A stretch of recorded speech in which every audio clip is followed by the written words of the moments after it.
Bienvenue. Peut-on imaginer Paris sans notre chère et si belle tour Eiffel? La ville de Paris s'en est très bien passée durant près de 1400 ans. En effet, c'est vers 500 ans après Jésus-Christ que Paris sera désignée capitale de la France par le premier roi chrétien de l'histoire de notre pays. Au temps de Clovis Ier, le monument qui symbolise la ville n'est pas composé de fer ou encore de pierre, il est de chair et de sang. C'est une femme, elle se nomme Geneviève, elle est conseillère des rois. Geneviève, religieuse non cloîtrée comme il était de coutume à l'époque, a sauvé par 2 fois la capitale, la première contre Attila et la seconde contre la famine. Elle meurt vers 505 et reposera dans le cimetière situé sur une colline qui prendra son nom et où sera érigée une basilique. Durant des siècles, les Parisiens voueront un culte à leur bienfaitrice. D'ailleurs, en 1764, le roi Louis XV fera reconstruire la basilique plus grande et plus belle, la bien nommée église Sainte-Geneviève. Quelques années plus tard, c'est la Révolution. L'église Sainte-Geneviève réquisitionnée devient le Panthéon. Les reliques de Geneviève auraient été brûlées en place de Grève et ses cendres jetées à la Seine. Le Panthéon, planté sur sa colline, restera le lieu le plus élevé de Paris jusqu'à l'installation de la tour Eiffel.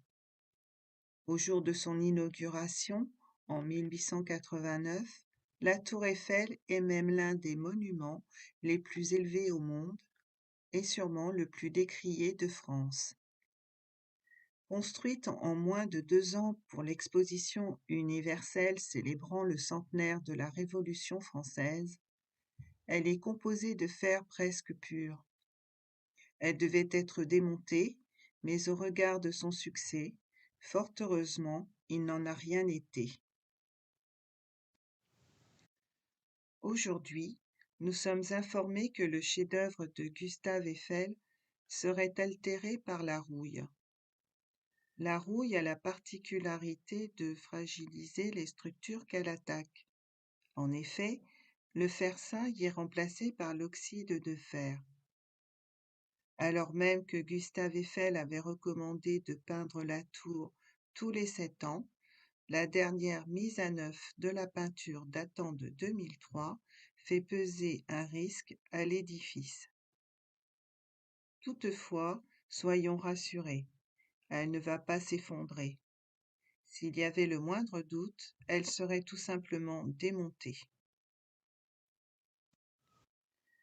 Si tel était le cas, et quand bien même il serait difficile d'imaginer Paris sans elle, soyons apaisés, car le Panthéon redeviendra le monument historique le plus haut de la capitale, et Geneviève, toujours sainte patronne de Paris.